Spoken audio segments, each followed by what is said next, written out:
Very much for joining us. I am Yori Folani. Yesterday was the birthday of ECOWAS, and quite fortunately, we have one of the founding fathers in the person of General Yakubu Gowon, retired, who, in the very venue, 50 years ago, it was established, and so here we are today.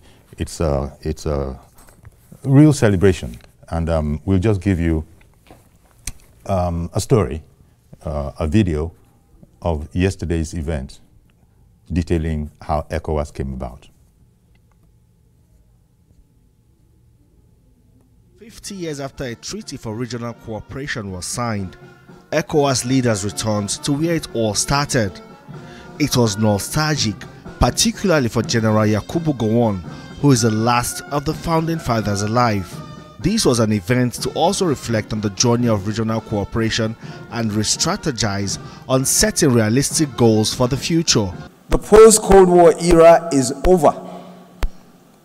New divisions are emerging. Technology is advancing at an extraordinary pace. The pressure on the old order is intense. It does not mean the arguments for multilateralism are diminished. On the contrary, we need ECOWAS more than ever to meet the challenge of unfiltered data, unregulated cryptocurrency, AI, climate change, organized crime, cyber slavery, and human trafficking and violent extremism. Today, we have gathered here to celebrate 5 decades of regional solidarity, of standing side by side through times of hope and hardship, of building the most integrated regional economic community on the African continent. Today, ECOWAS represents more than an institution. It is a symbol of the enduring aspiration of over 400 million citizens. President Bola Tinubu, as chairman of the authority of ECOWAS heads of government, declared his commitment to the ideals and philosophies of ECOWAS founding fathers. We are embracing innovation to drive growth from internet exchanges, platforms like ECOGO, which strengthen gender reporting and regional accountability. Despite our progress, challenges remain. Our greatest task now is implementation. We are lagging behind on implementation. And I urge all member states to match policy with action. General Yakubu Gowon still has fond memories of the 1975 ECOWAS Treaty. He acknowledged the resilience and unity of the regional bloc. I can assure you this was the view since when we started it. Yes, there are military, there are other democratic government, but the military are making sure that we do things democratically, but militarily democratic.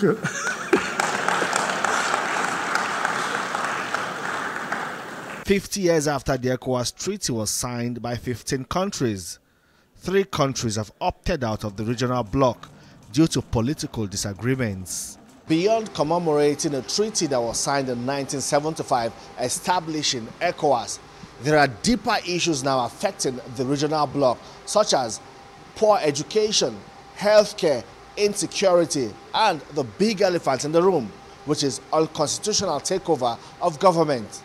The regional bloc will have to deal with these issues affecting cooperation and integration in West Africa. Femi Akonde, TVC News, Lagos. Well, our thanks to Femi Akonde there. And as I said at the beginning, it's a happy occasion, 50 years of existence of ECOWAS. And our guest this morning is Yemi Makpadirun. Mr. Makpadirun is a strategy and governance expert, and he joins us via Zoom.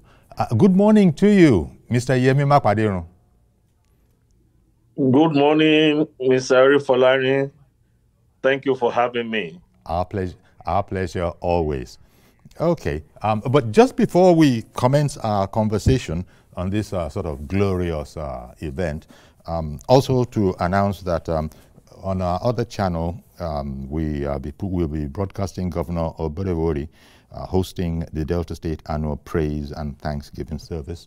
This is upon the second anniversary of his administration. That's coming live out of Asaba. So that's going on. But for the rest of us in the diaspora, we'll continue with our subject matter. And indeed, on our YouTube channel, I imagine you'll be able to see us. I hope I got that right. Okay, now back to Lagos here. And Yemi, you see, pomp and pageantry, we need ECOWAS, we are told. I hope you don't have a difficulty in hearing us. Can you hear us well? You are not very audible. There is a lot of echo, but I'm managing to decipher what I was saying. Yeah. Sorry, that's such a pity. But at least the poor comfort there is that we can hear you clearly, and I'm sure the technical people are working on getting you to hear it better. So as I was going to say, thank you very much for coming, and we need ECOWAS. Maybe that's the first question or comment to start off with, that we need ECOWAS seems to be the, the main thrust. And 50 years of ECOWAS is indeed something to celebrate, even though it lost, so to speak, 3 members that started with it from the beginning, talking about Burkina Faso, Mali, and Niger. And there was even a proposal at yesterday's proceedings that, well, it might well be, depending, we see how it goes, that maybe it's possible to consider it being ECOWAS and an alliance of Sahel states. I don't know how you feel about that. Yeah, thank you very much again, Uncle Yori. And it's my pleasure to be on the show this morning. Thank you, especially on this momentous occasion, marking the 50th anniversary of the establishment of the Economic Community of West African States. Yes. Now, let me begin from the poser about whether we need ECOWAS. I think we'll be able to arrive at a logical answer to that question if we try to imagine what the situation will be without ECOWAS.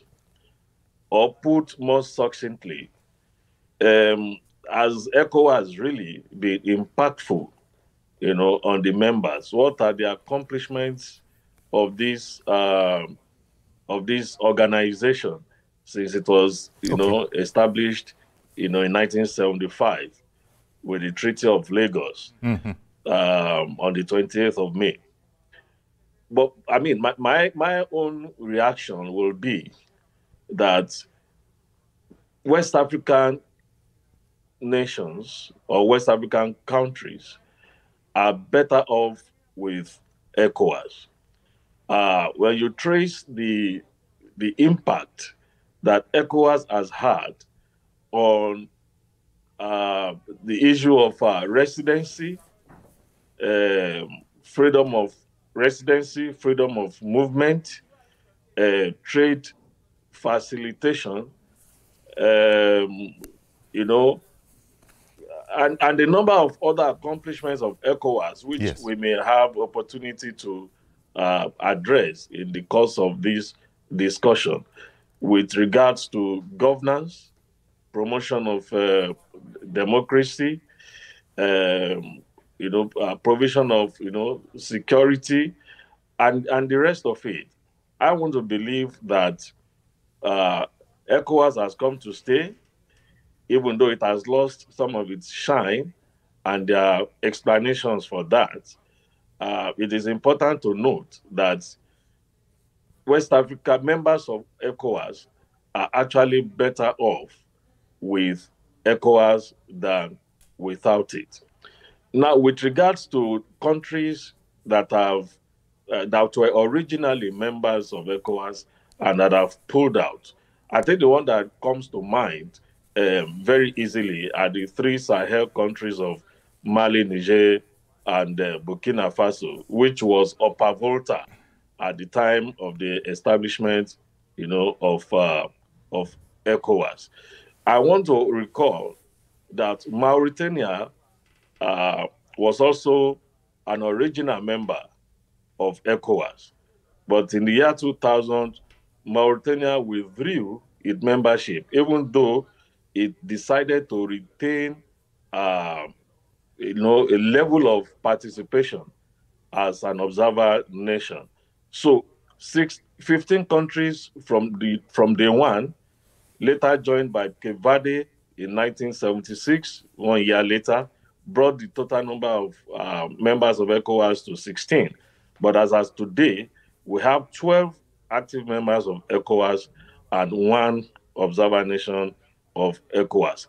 Now, we may not really appreciate the importance of ECOWAS, but when you look at it side by side, the desire of non-West African countries, like Morocco, to be part of ECOWAS, then it must ignite something in our minds that what is in it for a country as far flung as Morocco in North Africa to desire to be a member of ECOWAS. So coming back to that question, I want to believe that ECOWAS has come to stay and that West African nations are better off with ECOWAS based on the track record of impact that it has made on member nations and the fact that it has brought the people together despite cultural, divergences. Especially with regards to Anglophone and Francophone. My direct answer would be that yes, ECOWAS is still needed. Indeed. Well, exactly. And I think just about every person at that end to think so. There are challenges, of course, but then, what would life be without the challenges? In fact, President Tinubu, as you recall, he had said that, look, the policies of ECOWAS are fine, but he did counsel that backing up those policies with action, work could still be done on that. And I suppose that you consider that a fair point because there are different challenges, as you well know. ECOWAS, the idea is idealistic, but for instance, the whole issue of the free movement of citizens, for example, you have to balance that with terrorism that is also coming from within, this same grouping. And you begin to wonder that it looks like we in Africa, we in West Africa especially, we have our work cut out for us. On the one hand, we want a freedom of movement, freedom of trade, but then we don't want terrorism. But these terrorists are, citizens within. At least you have to define them. They might not be the best of citizens, but you have to define them as citizens of the place. So that's one of the paradoxes that has been thrown up, and that President Tinubu, I'm sure, is, as the president of ECOWAS, he's spending a lot of time on. Well, I totally agree that there are so many challenges that today confront ECOWAS. And I want to begin from the point of, the evolution of ECOWAS itself. At the beginning, ECOWAS was seen more as an organization of nations just to promote friendship, perhaps because of cultural and some other ties that we have. Don't forget that Nigeria has a fairly large, population of Yoruba-speaking people, and some of our bordering countries, or countries that are of proximity to Nigeria, including the Republic of Benin, and Togo also have, good amount, of Yoruba-speaking people, because of historical connections that we had. And if you go to the northern flanks of Nigeria, you also have, countries like, Niger, Mali, and even coming down here, Ghana, that also has a good number of Hausa-speaking people. So at the beginning, ECOWAS was seen as more of an organization of friends, but over time, it evolved, into promoting trade. For instance, the issue of free movement and the free residency did not come with the signing of the treaty in 1975. That's it right. actually came up much later, I think around 1983 or thereabout. But the fact that free movement is one of the protocols of ECOWAS is not anachronistic, to maintaining, border security in member states. I mean, at the borders. So the issue here is that the free movement is actually qualified in terms of the fact that at a point we even have this ECOWAS passport, which was to enable us to have more effective border security and make sure that those who crisscross member states are actually citizens of member countries. But you will agree with me that because of the porosity of border, particularly and with very huge respect to our country, Nigeria, all manners of people actually have free access and free exit out of the country. But that has improved, in the last 2 years with the efforts and initiatives of the Ministry of the Interior through the Nigerian Immigration Services. So what I'm trying to establish, in essence, is that we do not have to reconsider, the protocol of free movement just because of the implications for security. What we need to do is to ensure that our border security is enhanced, deployment of technology, and of course, training of those who man borders. And again, development of, a mindset, a nationalistic and patriotic mindset, so that those who are at the borders, manning our borders, really understand the impact and implication of what they do at the borders for national security and development. So having said that, I believe that individually, member states should be more committed, to the ideals of ECOWAS beyond the level of, cultural affinity and amity. Indeed. Into more serious issues like economic integration. For instance, another challenge apart from the challenge of security is that of how to conduct business. ECOWAS has toyed with the idea of a single currency for decades now, and up to today that has not, materialized. There is also the issue of ability, to enforce some of the decisions of ECOWAS, which is really lacking. With regards to the ECOWAS court, for instance, there are no supernatural structures, that can enforce judgment of ECOWAS court in member nations. So that's a problem also.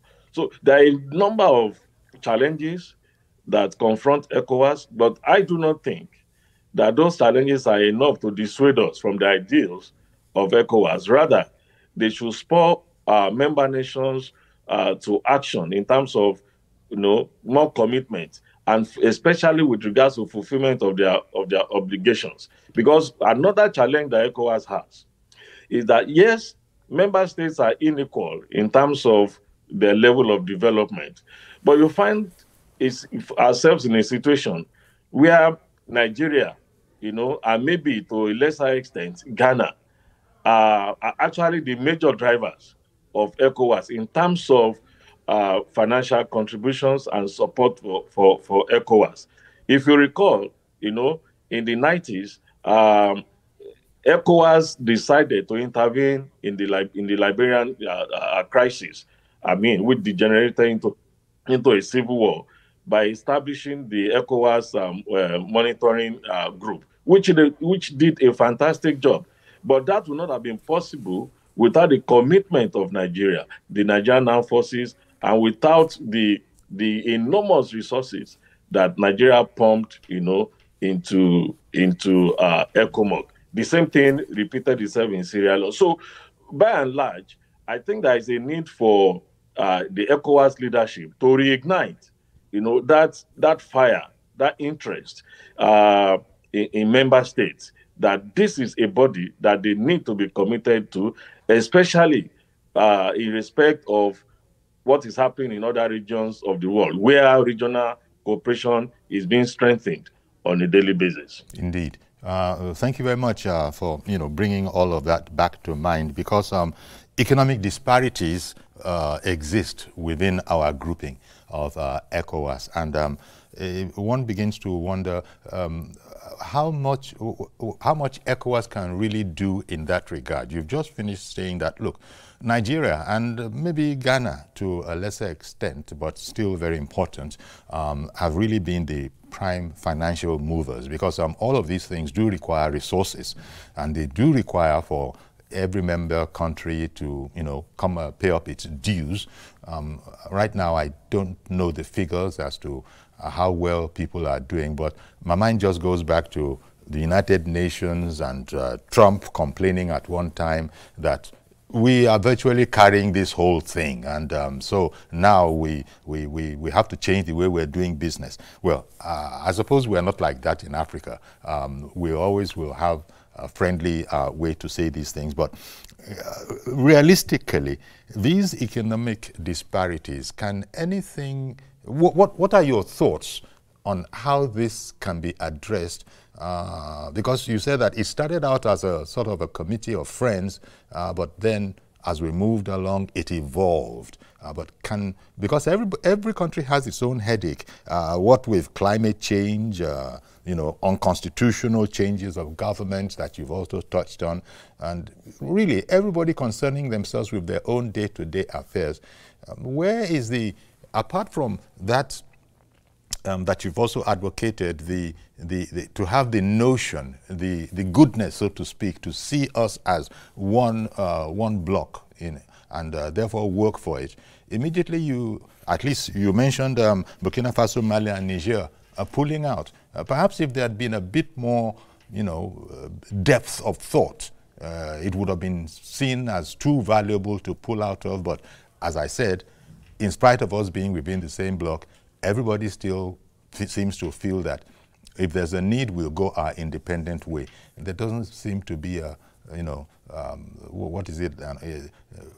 commitment by everybody that, look, it might cost us dearly, but we have to be part of this union. So this independence of spirit, is that the right word to use? And when you look at wanting to see what can be done about economic disparities in a positive way, like I think it was President Tinubu speaking there yesterday, who had said that in spite of all of that, it's a promise, and it is a valuable promise, and so we must all stick with it. Are you optimistic that indeed this council will prevail as we go along? Well, I hope it prevails. And if it's going to prevail, Nigeria is going to play a very significant role. Nigeria is already playing a critical role, in ECOWAS. And I want to believe it is based on this African concept of being your brother's keepers. Otherwise, if Nigeria was to look at a Nigeria-first approach, it will have a lot of effect, boomerang effect on some of our neighbors. Recall that in spite of the withdrawal of Niger from ECOWAS.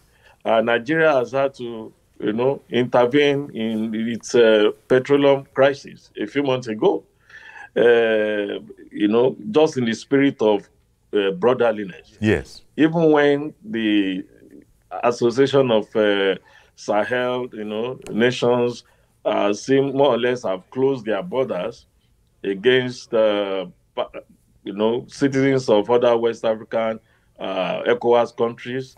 ECOWAS remains open. ECOWAS countries remains open, to citizens, of those countries. I think those are some of the steps in the right direction that will energize or perhaps recalibrate the thinking of leaders in those other countries.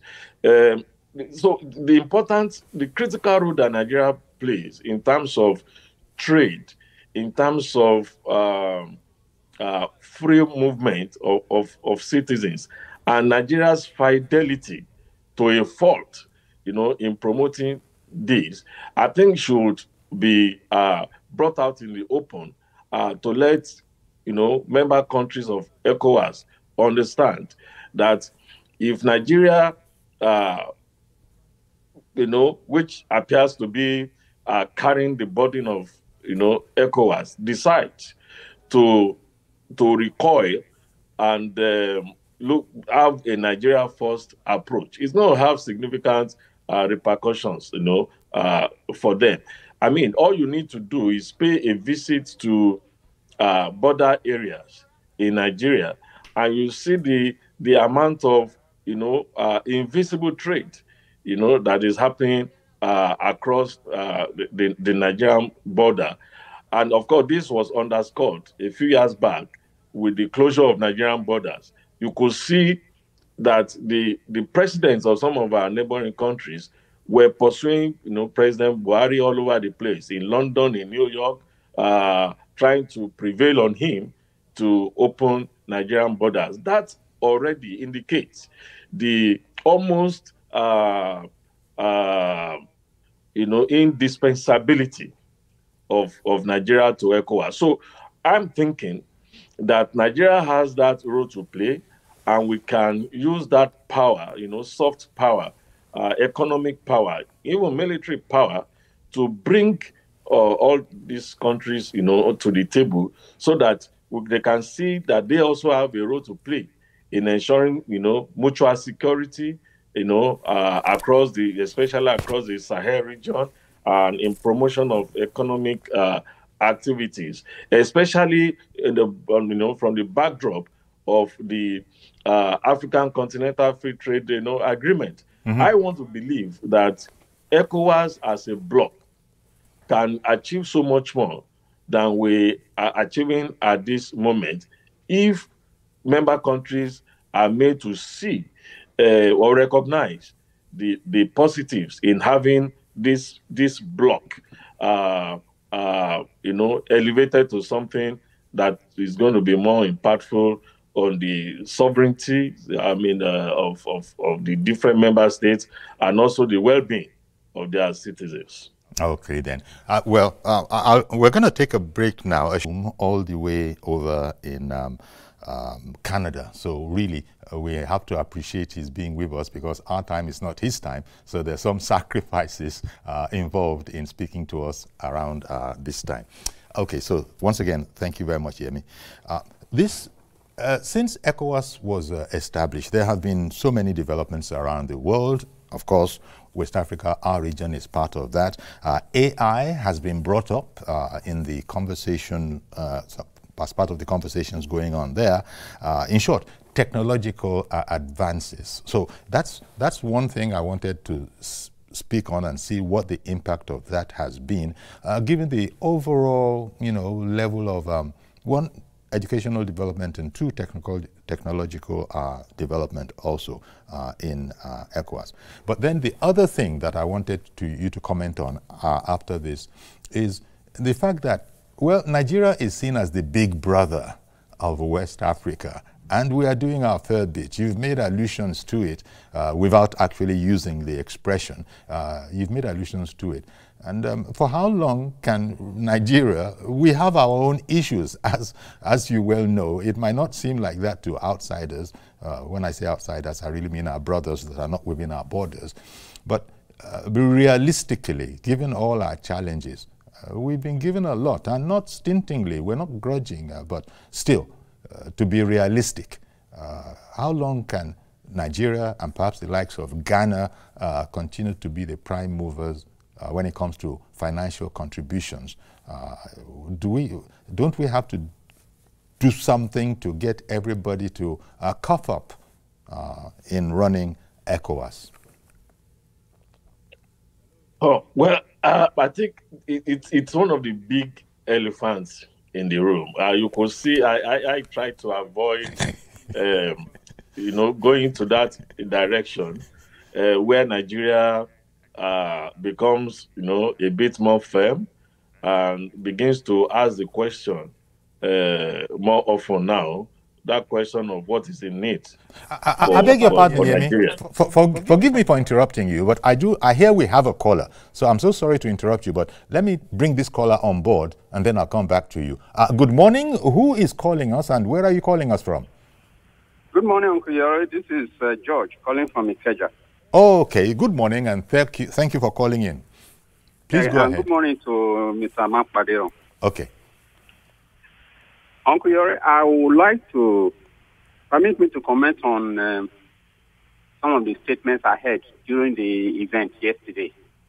Okay. General Gowon, who is one of the founding fathers of the organization, said something that it was militarily fashioned in a democratic, with some element of democracy. Those are the words he used. It brings me to the idea of the treaty itself. I think after 50 years of operating it, the treaty needs a review. Review in the sense of challenges that have been faced in the implementation of that treaty over these 50 years. One thing I see about those three countries that pulled out is because of a gap in the treaty. They didn't pull out because of the economic benefit. They pulled out, those three guys pulled out for selfish political reasons. If the treaty had been that if you are as a member country that wants to pull out, must have a parliamentary approval of that country. If that had been the case, these people would have found it difficult to pull out. They didn't pull out on behalf of their countries. There was no referendum or a referendum on whether to pull out or not. They just came in khaki and said the country has pulled out. And once you are a military head of state, the people have no choice but to just obey you, because if they don't obey you, you kill them. So the treaty needs to be reviewed. Okay. Well, after this long 50 years, that's what I think. So as to put all these things into consideration for a more peaceful community. Okay, thank you very much for calling in, Mr. George. Mr. Makwadero, we'll talk that, so as not to break our flow, we'll talk that point he raised under the other ones that you were talking about. We spoke about technological advances and the big elephant in the room, let me not go over it again, that you were trying to speak on. Yes. Actually, we've made allusions to Mr. George's concern. Fact of the matter is that there have been about 3 or 4 reviews, so to speak, of the Treaty of Lagos, the 1975 Treaty of Lagos, and that was what that actually followed, the evolution of ECOWAS. And one of the amendments, or one of the additions to that Lagos Treaty, I think it's in 2007, which talks about the issue of promotion of democracy and good governance, and it is actually one of the reasons why the ECOWAS court was also established. I think the major challenge that ECOWAS has is in its capacity or the political will, to activate some of the peer review mechanisms, and also which includes sanctions for countries that instigate a reversal in democratic principles, locally, like it happened, in Niger. Recall that ECOWAS was actually responsible for, the enthronement, or shall I say, avoidance of a breakdown of law and order in the Gambia, when former President, what's his name now? The sword bearing Yahya Jammeh, former president Yahya Jammeh, lost to Adama Barrow in an election, and refused to hand over. I mean, it took the effort of ECOWAS, spearheaded by Nigeria, to more or less pluck out Jamel from Gambia and bring him back to Nigeria before eventually settling him somewhere else on a political asylum. So, and the same thing was going to repeat itself when after the coup in Niger. You recall that ECOWAS actually decided to wield the big stick by saying that, look, if the military does not return Niger to restore Niger's democracy within a time frame, they were going to consider the use of force. But that is where the issue is. Does ECOWAS have the capacity, as a body, to enforce some of these things? Yes, a country like Nigeria may decide to say, we'll go it alone, we'll fund it. But then, does it not, begin to present Nigeria as being draconian, for instance, if it doesn't have other member states, supporting it? And then when you talk about the issue of, artificial intelligence, I think that's a global challenge, but that is one area that the military junta in Burkina Faso, for instance, and I think it's extending a bit to Mali now, has been using to actually project, very false, narratives about those countries. And I want to believe that this propaganda is not just, a Burkina Faso, a Mali thing. There must be international, involvement in all of these things. And I think it is a way of trying to, number one, justify, military rule in those countries, and possibly instigate other member states, in West Africa, into, promoting or attempting military takeover. You'll find a situation where citizens of Nigeria, Kenya, and some other countries, now defy, more or less, the military ruler in Burkina Faso.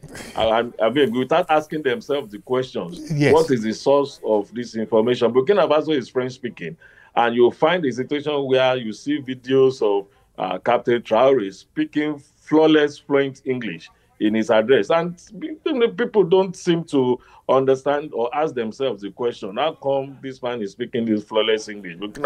They don't fact check. And how do you... Yes. So there is a need to... well, every country owes themselves that responsibility. But I think ECOWAS should also, in the sense of preserving the integrity, territorial integrity, and the democracy of member states, be concerned about these negative narratives, and provide direction and information, to their citizens. So, by and large, I think the major challenge that ECOWAS has now, or going forward, to overcome some of these challenges, is to actually recalibrate. All right. And then then elevate, ECOWAS from where it is to where it should be.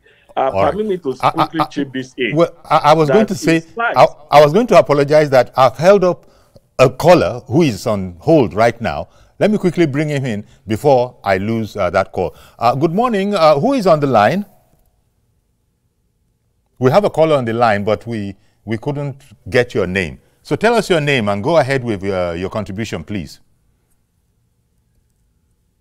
Okay, Yemi, please continue. I'm sorry. I'm sorry to have stopped you. Okay, all right. So now Nigeria as a country, actually has a whole lot to do. In many of the ECOWAS countries, the issue of free movement is restricted to citizens of other countries who carry the ECOWAS passport. But that's the same cannot be said of Nigeria.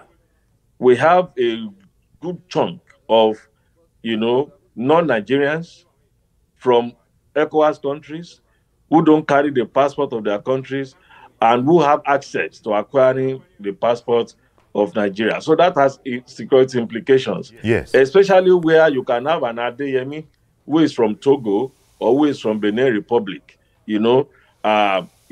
coming and living in Nigeria and then transmuting to a Nigerian without anybody trying to find out. Very clear security implications. Yes. And then Nigeria, is it not strange that between 1975 and now, from inception till date, no Nigerian has emerged as the executive secretary of ECOWAS? I mean, I thought that with the role that Nigeria is playing in ECOWAS, you see, a Nigerian executive secretary can actually go a long way in pushing, the agenda that Nigeria has, or the dream that Nigeria has for ECOWAS. It needs organization and implementation of clauses of the ECOWAS treaty. Yes, Nigeria is resident to the ECOWAS Secretariat, but Nigeria is actually not in charge of the ECOWAS Secretariat. Okay, one moment, please. Mazi Okorafo, good morning to you, sir. Good morning, Sayuri. Good morning, I guess, Sayuri. See, when we talk about this, the benefit and 25 and 60 years and the rest, you see, we have spent a lot as a country. Is it material? Is it financial? Is it intelligence? We should remember what, let's go back to the history about the ECOMOG, the Liberians alone. You know how many Nigerians killed, you know how many resources, how much Nigerians spent. And at the end of the day, African countries, they don't give us the respect. You don't do the same giant of Africa, yes, but now African countries no longer have that respect for Nigeria. That is not to see all this issue of border. You see foreigners invading into Nigeria because of this ECOWAS free trade, free transport, free movement, everything. So because of this ECOWAS, what different African unions created room for foreigners to come into Nigeria. If you take a proper research work, up to 60 or so, up to 45-50%, they don't have a pass. They don't even have any time. Everybody plays a back home. Some even the language they will speak is not there. So there's need for ECOWAS to sit down. Even they want to bring the currency, which they say that is like the together. But the important thing is the movement of people from one country to another, from A to Z movement is very, very important. And they should do the needful that anybody from these African countries that are members, any crime you commit in the country where you are the countries, the law of the constitution of that country should do squarely with that person. But because this law, the constitution is so lenient, that is why you see all this infiltration into Nigeria, into other parts of the country, which is not healthy. Honestly speaking, because they have a lot of things to do. Streamline insecurity is ravaging African continent, which is not healthy. Because all right, of then. Power, money, I want to be there.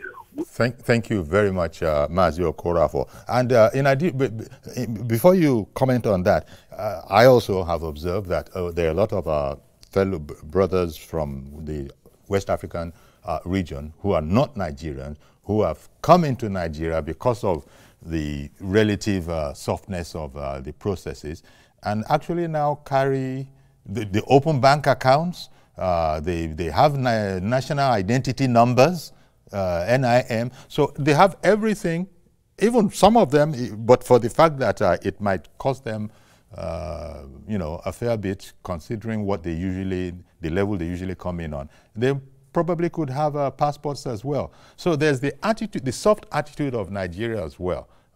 These people could register to vote if they wanted to. So, but I just wanted to add that you heard Mazi Okorafor's concerns. How would you comment? Yes, in fact, it's a valid concern, and honestly, it is not restricted to Nigeria. It is also one of the challenges that America faces, and one of what perhaps informs the hostile nature of President Trump to immigrants. For a Nigerian, for instance, to enter into the United States of America, you have to go in through one of the airports, which means that you have a visa and you have a passport. So even though you may be out of status while in America, but you are not regarded as an undocumented immigrant in America. But that does not apply to the Mexicans and those who come in from the South American flank, right? Who go into America through other means without being documented.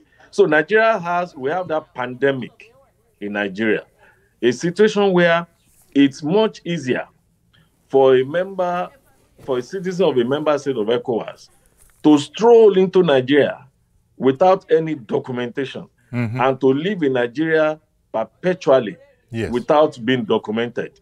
The reverse is the case for the Nigerian who goes into those other countries. Nigerians are documented. For them to reside in Republic of Benin, in Ghana, or whatever, they have to register. There is a card that they have to, process and possess. But you can't blame ECOWAS for that. It is a Nigerian thing. It is a national malaise that you put people in charge of the security of the country at the borders, and they allow all manners of people to come into the country, without fulfilling any of the terms of, and conditions of free entry and residency. So that is not the problem of ECOWAS. It is a problem of Nigeria, and we have to fix that. Indeed. And moving forward also, because we've run out of time. So getting to that point, please make where it very Nigeria brief. may have to be imposing conditions on some of the things that we do, within ECOWAS and for these ECOWAS nations. I agree totally with Mazi Okorafor that we do not get the reciprocal respect